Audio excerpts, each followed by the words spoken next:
Hey, it's good to have you, everyone. And we are at Future Media TV, and we have a very special guest, Marion LaSalle, my super co-host here, Miss Sunshine. She's in the room, and our very special guest that we want to talk about is Dan Bawden. And Dan, you have been in the Houston market. You're a major player in this market in terms of not only law, but also the remodeling industry. And it's interesting. Can you tell us a little bit about what you do, how you got into this business, law and construction? It doesn't feel like it should fit. However, I'm sure that there's a story behind it, right? And yet it does. Yes. Well, I actually started doing construction work in high school. So my dad kicked me out of the house I guess it was after my junior year, and said, get out there and get a job. You're not sitting around the house all summer. So I walked onto a home building crew and started work there. So I continued doing that through summers and started my own company before I even got out of high school, and kept doing remodeling and construction through college and then through law school. Got out of Baylor Law School, practiced for a couple of years full time, and then decided to go back and do a mixture of the two. So although the legal practice and the construction practice seem like two disparate, separate things, they're really not, because one of my focuses in my work is aging in place construction. I do a lot of designing renovations so people can remain in their homes as they get older. So when I'm sitting down with the adult baby boomer children, or maybe mom and dad, and they're in their 70s or 80s, while I'm doing the renovations, I'll do their wills, their powers of attorney, and other estate planning documents that they need. And it's actually a very helpful bundle to be able to make their living environment right and also get their affairs in order. So it turns out that makes good sense, and my clients really, really appreciate having both of those abilities. Well, it seems like let's see. The riches are in the niches, right? And this seems like a very successful niche for you. It is. I don't know anybody else that's doing those two things together, and all I can tell you is it works. My clients love that, and it has been a great bundle of services, not only for my seniors, but for my young clients that have families, like starting off with 2 or 3 little kids. Right. They never have their wills done, ever. Yeah. So while we're doing their kitchen or their bathroom remodeling work, I'm doing their legal work as well, so it's a helpful thing for them as well. That's brilliant. So there's a lot going on the Houston remodeling scene in Houston. I have the good fortune of being on the ladder to be national chairman for the National Association of Home Builders coming up next year. I'm vice chair this year. So that's the top job in the land for the remodeling industry. I'm excited about that. Not a highly paid position or anything, but it is the top leadership job in the industry nationally. So I'll be testifying before Congress and doing all kinds of cool stuff. In conjunction with that, it'll be quite an adventure. Oh, congrats. But we're here to talk about marketing, I think, today, right? Yeah, and that ties in with our subject today, is marketing ideas that work. And I know, Marion, you probably have some questions about marketing and some of the things that Dan's been doing. And I just want to make sure that, you've been in the construction industry for very long. You've been law. 35 years. Yeah. And so ADA and some of the access and some of the things that you've seen over time have changed, much like your marketing programs, I'm sure. So maybe you could speak, Dan, to some of the ideas that you have used in the past coming up in this 35 years and bring it to and share it with the audience. Sure. Well, let me start off with just a couple of 3 things that have not worked well, at least in the remodeling end of things, the construction end of things, but maybe true for many small businesses. Yellow pages, no. Advertising in magazines they may be local magazines or should be local magazines if you do that, but you are one among many of that industry in the magazine. I've never had that work. The only way that kind of advertising works at all is if you do it for a very long time and you have something spectacular for people to look at that catches their eye instantly and differentiates you. But generally, bang for the buck, not good. In the last 10 years, direct marketing has not worked. You send out 5,000 postcards and you used to get 1% response. And now, at least in my business, people, unless they have a really immediate need to remodel, they ignore those cards. So those are some things that I would not spend money on, because there are other avenues that I think are much better than that. So we got Yellow Pages, no. We've got direct mailing, no. We've got print magazines, no. Right, at least for a your lot of small businesses, and certainly for mine. So I don't do that much advertising per se. I advertise a little bit in neighborhood newsletters. It's not expensive. And if that neighborhood sees your yard signs around, your construction company yard signs, that gives them comfort that you're working for their neighbors, and that you're a trustworthy guy. So having really nice looking yard signs has been huge. I have a neighborhood, Westbury, and you're always in my newspaper. Yes, we work in Westbury a lot. Yeah, that's and awesome. We're in the Westbury Crier local newspaper too. So that's a perfect example of a neighborhood that we have a large presence in, and we maintain that presence so that we stay top of mind when people want to do some kind of remodeling services. So you would say that's a yes? Yes. Okay. That's a yes, definitely. Right. Another really good one is Houzz.com, Houzz, like ZZ Top. Houzz. There's ZZ Top. Houzz.com has been huge for our business. We have tons of reviews and hundreds of our photos of our finished projects, gorgeous projects online there. And it provides high quality leads for us that produces more work that we can make pretty and then put more reviews and pictures on Houzz. So it's been a great circular marketing idea for us that works. Marion. Is Houzz considered an online magazine or an online website? It's Pinterest. So I think it's an online website. It's Pinterest strictly for residential design ideas, inside and outside the home. I've seen it. It's absolutely gorgeous. And I didn't know if they considered it a magazine or if it's just a regular website. Well, my clients are using it. When I first talked to them, they have almost everybody has gone on there and started saving ideas for whatever their project is, their bathroom remodel or their kitchen. And that's wonderful, because then they can send me an idea book that has a collection of those pictures, and I can see what colors they like and what attracts their eye, so we can make that happen for them. So we used to tear pictures out of magazines for that, and now we do it with Pinterest and with Houzz. Fantastic. And Porch. Porch is another one, Porch.com. Okay, Porch.com, got it. So that's another good one. Reviews are king in every business these days, certainly in my two businesses, that's super important. So you have to push for reviews. I mean, you have to remember, at the end of every project, you must sit down with people and say, here's a list of links. Please post a review on each of these links for us. It's very important.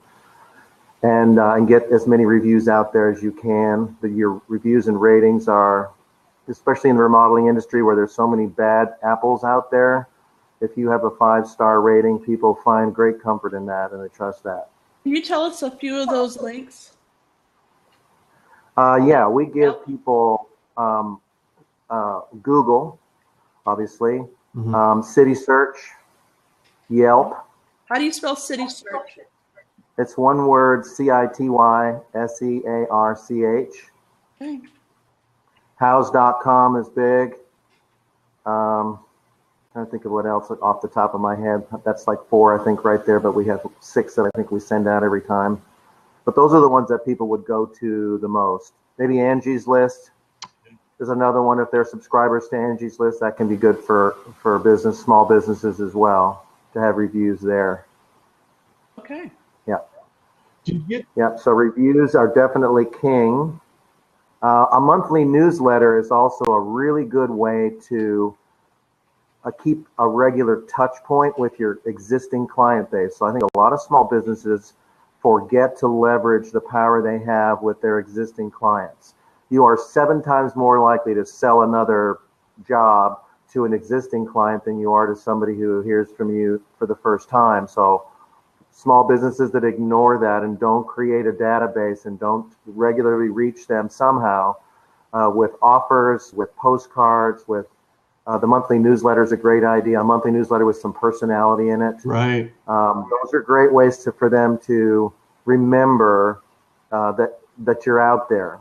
So I have a monthly newsletter. The last one I sent out reminded people of all the different kinds of services we do. They might have hired me to do a patio cover, an outdoor kitchen, but maybe they didn't know that we also do second story additions and we do these bigger projects too.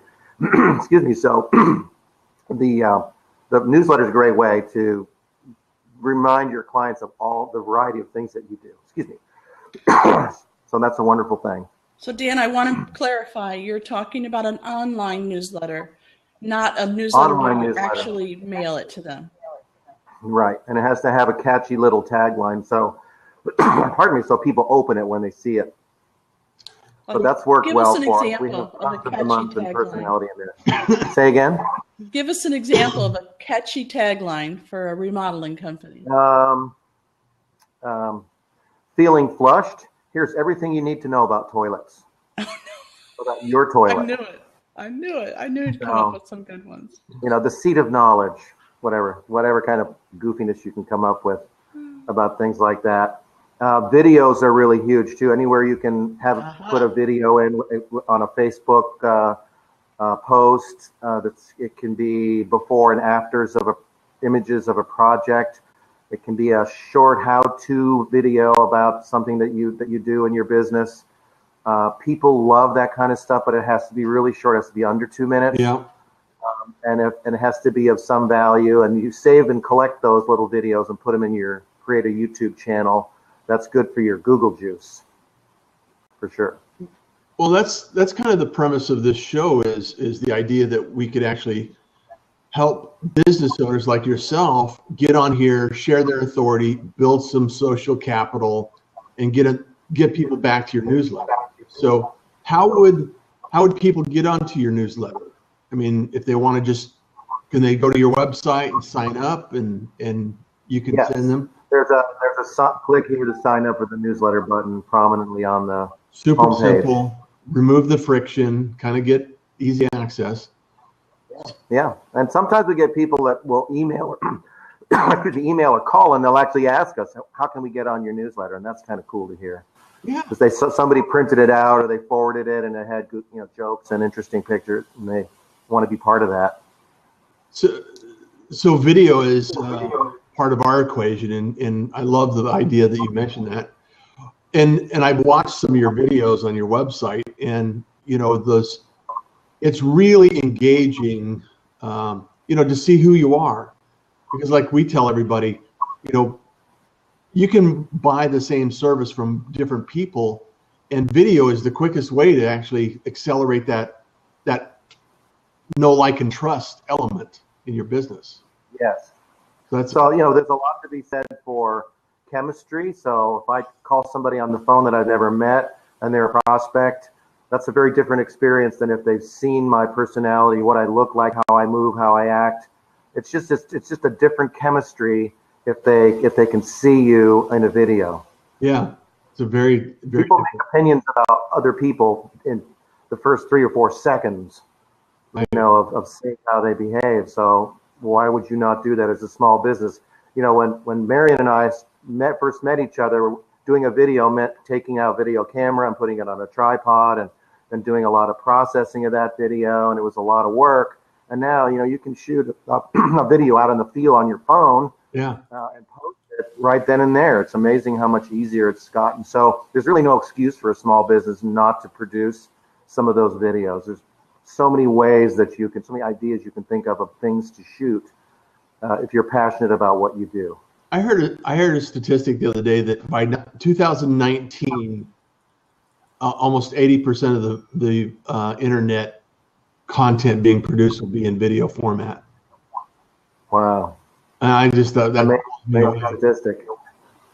Well, and what's coming next, of course, is the virtual reality, where, in the remodeling business, my customers will be able to put on some sort of a device and walk through their new home or their remodeling project and look anywhere they want, from the software that we've generated the virtual kitchen or bathroom in. So I'm excited about that. We're doing video walkthroughs now, but they're not, where you just look around the room and see anything that you want. Right. And that's an exciting prospect to see that. Another exciting thing is for us is we haven't started this yet, but we're getting ready to build a new home, and we're planning to do this, is to use my GoPro camera on a drone and fly over the site when it's just bare dirt, because we knocked a house down there, and then you do that same circuit with the drone as the house is constructed, and then put together one of those time-lapse videos that shows a beautiful home being built stage by stage. Oh, that'll be great. I can't wait to see that. That'll be brilliant, brilliant. Well, we would love to see how that develops over time, Dan, and anything we can do to promote you and help you out along the way would be wonderful. So what are some other ideas in the marketing region that you've seen or you've noticed over time that will allow other business owners to maybe pay attention and say, wow, I hadn't thought about that. Are there any kind of nooks and crannies in the marketing world that you've noticed that help others? Yeah, sure. Yard signs, if you're in a business where you're doing something in the home, having a nice looking yard sign, I mentioned that one is important. And then another way that you can drive business effectively, no matter what your business is to position yourself as an expert in your market by doing presentations in public. So you have to be able to get up in front of people and do a little bit of public speaking. But you'd be surprised if it's something you know about and that's your business. It's quite easy to do, especially if you go to. I'm talking about doing a presentation at a civic club or one of the big, wealthy church senior groups. They're always looking for speakers, always. Right. And if you can do a 30-minute spiel, if you're nervous about it, you have some PowerPoint slides so you can kind of reference that as an outline, but don't read it, and talk about what you do and why people can use the information that you have in your head about what you love and are passionate about to help their own lives and get things done in their own lives. So those position yourself as an expert by doing speaking gigs thing has been very effective for us.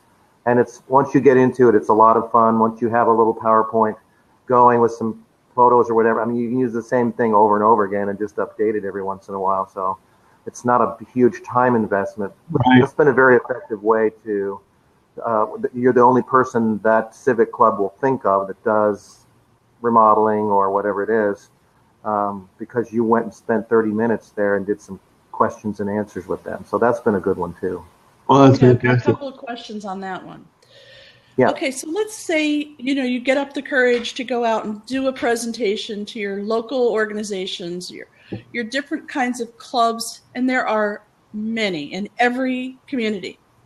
And let's say you have a topic and you have a really nice presentation. How do you go about finding out how to speak to those organizations? What's the strategy that you use? Yeah, that's an excellent question. If you're totally lost, you ask a realtor.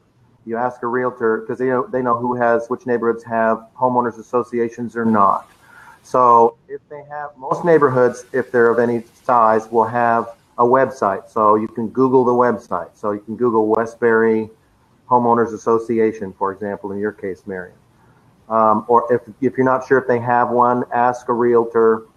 And then once you have the website or the realtor has given you a contact name, then you call that person. So you really want to ask the president of the civic club first.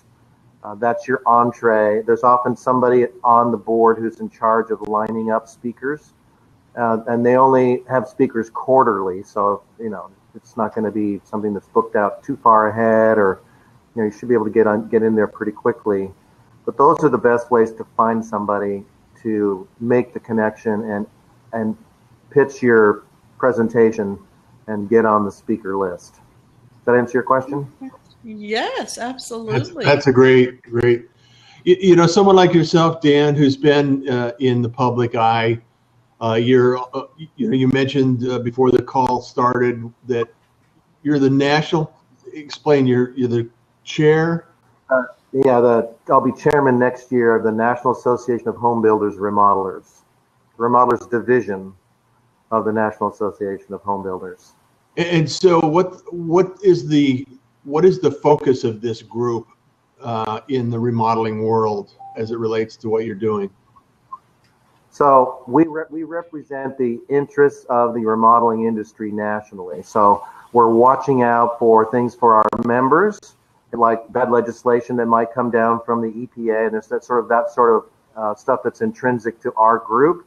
But we also do a huge public outreach. So on the NAHB website, the National Association of Home Builder website, there's lots of media information about the aging in place movement that's going on in this country, and green building, and all the things that are going on with trends in remodeling. What are the trends in colors? What are the trends in LED lighting, cabinets, Right. all the flooring, all the things that people have in their homes? So there's a tremendous amount of personal interest in this. And they look to the National Association for tips and information, resources, technical updates.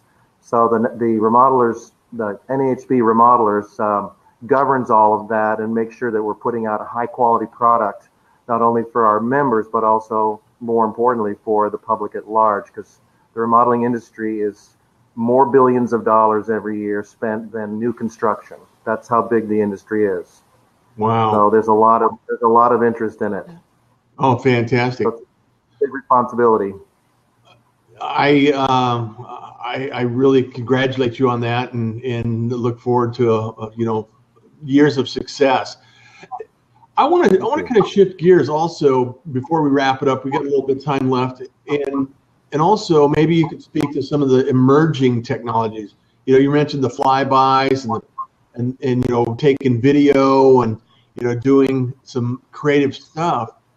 3D printing in the makers movement has really been a big push. And we were talking earlier with Ted Lehman about 3D printing in metallics and some of the door hardware. I suspect I've seen videos on, custom door hardware using 3D printing. And have you seen that starting to evolve into remodeling, and how has that impacted the industry so far? Well, I have seen some of that, but it's baby steps so far in my industry and in the remodeling industry.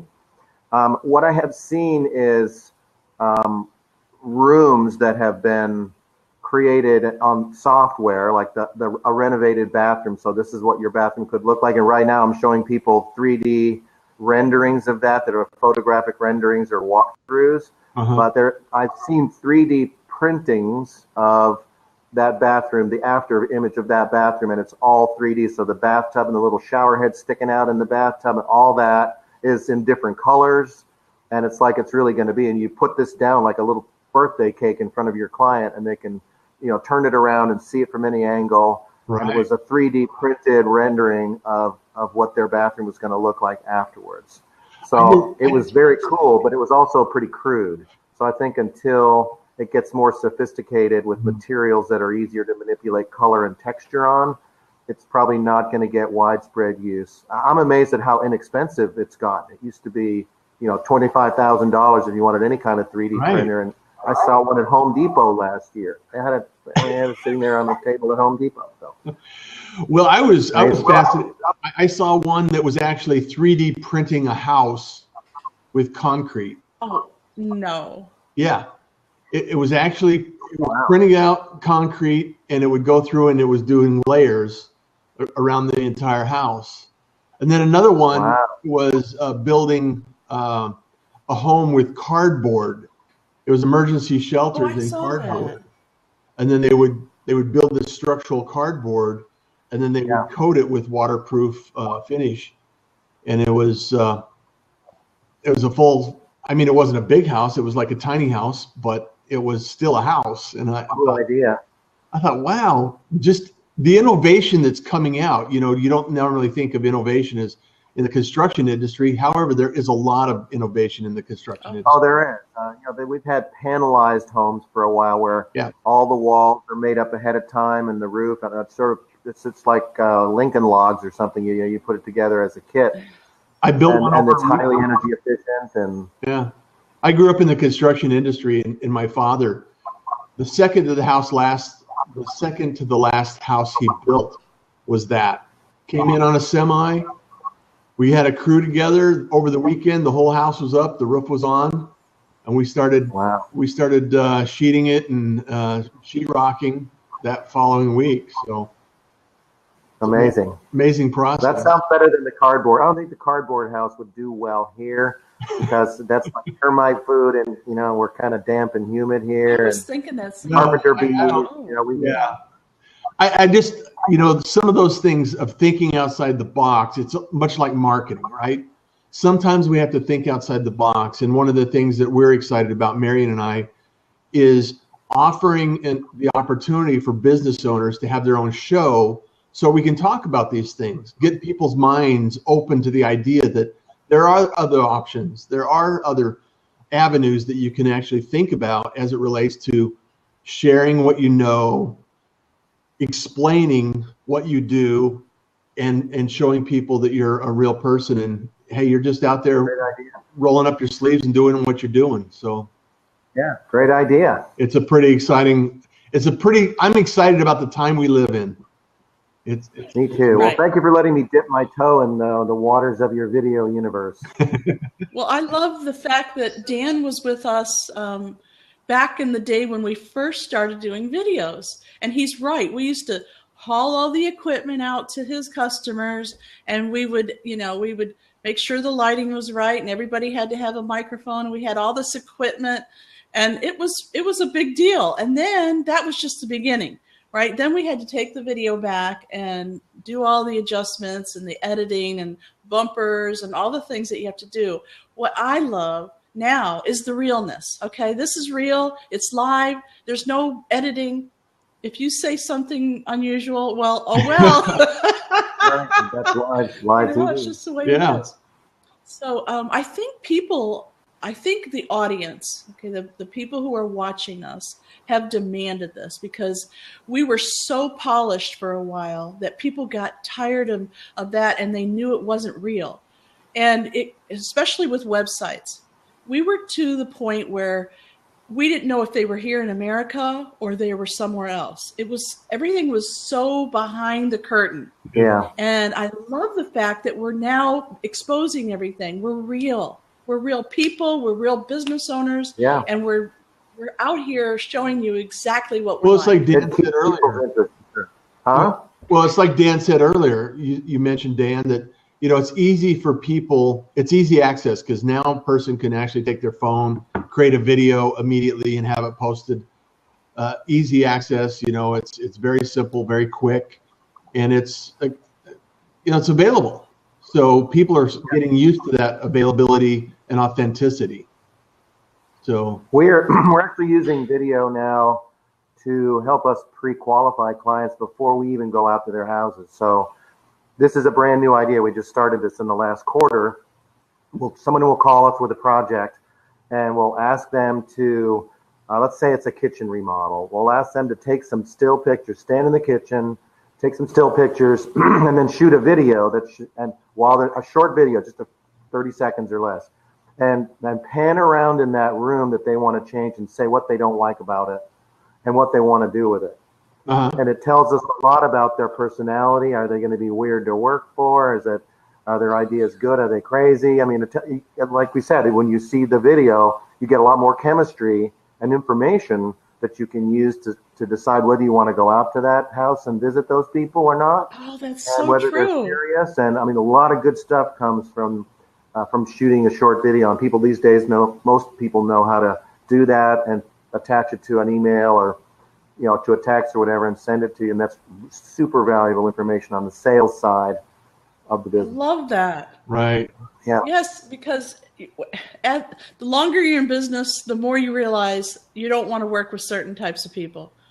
Right. And you have choice. First time you fire somebody, or the first time you decline somebody to be a customer, it's a real shock to them and to you. It's necessary. But when there's certain people that are toxic that you don't want to work with. Yeah.